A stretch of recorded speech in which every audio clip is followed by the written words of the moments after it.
kajian tabir munafik dan kegagalan moral, menggali hati yang tersembunyi dalam ayat-ayat Allah.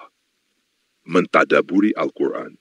Surat Al-Baqarah ayat 76-80. Bismillahirrahmanirrahim. Alhamdulillahirabbil alamin. Dalam perjalanan manusia mencari kebenaran, tidak sedikit yang terjebak dalam kepalsuan. Mereka menampilkan wajah keimanan, tetapi menyembunyikan racun dalam hati. Mereka berbicara seolah mendukung kebenaran, namun diam-diam menusuk dari belakang. Fenomena ini tidak hanya terjadi di masa lalu, tetapi nyata kita temukan hari ini. Ayat-ayat dalam Al-Quran surat Al-Baqarah ayat 76-80 membuka tabir tentang karakter manusia yang tidak jujur terhadap dirinya sendiri, terhadap sesama, dan lebih dari itu, terhadap Tuhannya. Ayat-ayat ini menyingkap realitas kaum Bani Israel yang menyimpan kebenaran, menolak peringatan, bahkan berani bermain-main dengan wahyu. Namun sesungguhnya ini bukan hanya tentang mereka. Ini adalah cermin untuk kita, agar tidak jatuh dalam kesalahan yang sama. Mari kita tadaburi bersama satu persatu ayat-ayat ini dengan hati yang jernih. Ayat 76. Dan apabila mereka berjumpa dengan orang-orang yang beriman, mereka berkata, kami telah beriman. Tetapi apabila mereka kembali kepada sesama mereka, mereka berkata, apakah kamu menceritakan kepada mereka apa yang telah dijelaskan Allah kepadamu, supaya mereka dapat menyanggah kamu di hadapan Tuhanmu? Tidakkah kamu mengerti? Ayat ini menjelaskan perilaku munafik Bani Israel yang pura-pura beriman ketika bersama kaum muslimin. Tetapi di antara mereka sendiri, mereka memprotes satu sama lain karena ada yang membocorkan pengetahuan tentang Taurat. Ini menunjukkan krisis moral dan spiritual yang serius, di mana kebenaran hanya dijadikan alat, bukan prinsip. Imam Syafi'i menjelaskan bahwa ayat ini menjadi peringatan keras bagi siapapun yang menjadikan agama sebagai komoditas politik atau sekadar simbol sosial. Imam Syafi'i, Jilid 1, halaman 122. Ustadz Adi Hidayat dalam salah satu kajiannya menyebutkan bahwa ayat ini relevan dengan perilaku masa kini. Ketika sebagian orang menggunakan jargon Islam untuk kepentingan kelompok, tetapi menolak substansi ajarannya. Kajian Tafsir Al-Quran Surat Al-Baqarah, kanal YouTube Adi Hidayat Official, tahun 2022. Ayat 77. Tidakkah mereka mengetahui bahwa Allah mengetahui segala yang mereka sembunyikan dan yang mereka nyatakan? Ayat ini menjadi tamparan bagi siapapun yang merasa bisa menyembunyikan niat buruknya. Pengetahuan Allah meliputi segala sesuatu. Tidak ada ruang tersembunyi dalam hati manusia yang luput dari pengawasannya. Gus Baha dalam kajiannya menyebut bahwa ayat ini mengajak kita untuk bersih dari kepura-puraan dan menjadikan Allah sebagai saksi utama dalam segala niat. Berbuatlah seolah-olah tidak ada satupun manusia yang menilai kecuali Allah.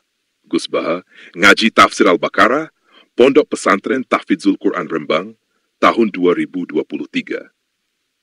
Imam Nawawi juga menjelaskan dalam Riyadus Shalihin bahwa keikhlasan adalah ruh ibadah, dan orang yang berbuat dengan niat selain Allah, meski tampaknya baik, akan kehilangan berkahnya. Hadis nomor 1. Ayat 78. Dan di antara mereka ada orang-orang ummi yang tidak mengetahui isi kitab Taurat, kecuali hanya dongengan belaka, dan mereka hanya menduga-duga. Ayat ini mengkritik mereka yang tidak memahami ajaran agama secara utuh, namun tetap berbicara seolah ahli. Hal ini juga banyak terjadi di zaman kita, ketika literasi agama rendah tetapi semangat berfatwa tinggi. Quraisy Shihab dalam tafsir Al-Misbah menjelaskan bahwa ummi di sini bukan hanya berarti tidak bisa baca tulis, tetapi tidak memahami makna sejati ajaran. Mereka lebih mengandalkan tradisi turun-temurun tanpa memahami kebenaran ilahiyah. Tafsir Al-Misbah, Jilid 1, halaman 212. Ustadz Abdul Somad dalam ceramahnya mengingatkan bahwa agama itu harus dipelajari dari sumber yang benar dan ulama yang bersanad, bukan dari sembarang media. Ceramah menuntut ilmu agama yang benar, tahun 2021. Ayat 79. Maka celakalah orang-orang yang menulis kitab dengan tangan mereka sendiri. Lalu mereka akan mengatakan, ini dari Allah, untuk memperoleh keuntungan yang sedikit dengan perbuatan itu. Maka celakalah mereka karena apa yang ditulis oleh tangan mereka, dan celakalah mereka karena apa yang mereka kerjakan. Ayat ini memperlihatkan kejahatan intelektual yang sangat fatal, memalsukan kebenaran demi keuntungan duniawi. Dalam konteks hari ini dapat kita lihat pada penyebaran paham keagamaan palsu, hoaks berbalut agama, atau manipulasi dalil demi politik. Imam Malik pernah berkata, siapa yang berkata atas nama Allah tanpa ilmu, ia telah berdusta atas namanya. Imam Muwatta, bab ilmu. Tariq Ramadan menyebutkan bahwa di era modern, banyak tokoh agama yang menjadi alat sistem kekuasaan dan kehilangan keberanian untuk membela kebenaran. The Radical Reform, halaman 130. Ayat 80. Dan mereka berkata, kami tidak akan disentuh oleh api neraka kecuali selama beberapa hari saja. Katakanlah, sudahkah kamu menerima janji dari Allah? Maka Allah tidak akan memungkiri janjinya. Ataukah kamu mengatakan terhadap Allah sesuatu yang tidak kamu ketahui? Ayat ini menggambarkan sikap angkuh sebagian orang yang merasa bahwa mereka pasti masuk surga, atau hanya sebentar masuk neraka. Ini adalah ilusi keagamaan yang sangat berbahaya. Mereka berdalih tanpa dasar wahyu. Kiai Haji Dasat Latif dalam ceramahnya menekankan bahwa surga itu bukan hak eksklusif siapapun dan tidak ada jaminan tanpa amal saleh. Ceramah di Masjid Raya Makassar tahun 2022. Imam Abu Hanifah mengatakan bahwa iman itu disertai harap dan takut. Harap akan rahmat Allah, tetapi juga takut akan murkanya.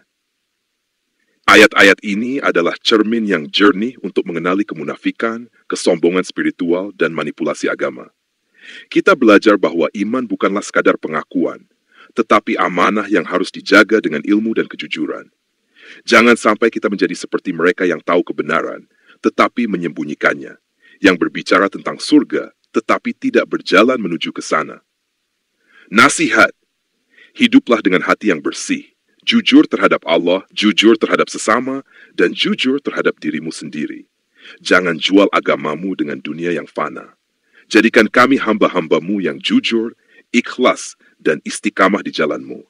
Hindarkan kami dari sifat munafik, sombong, dan lalai. Terangilah hati kami dengan cahaya ilmu, dan kuatkan langkah kami menuju ridhamu. Allahumma shalli ala Sayyidina Muhammad, wa ala ali syabi ajmain, ya Rabbal Alamin.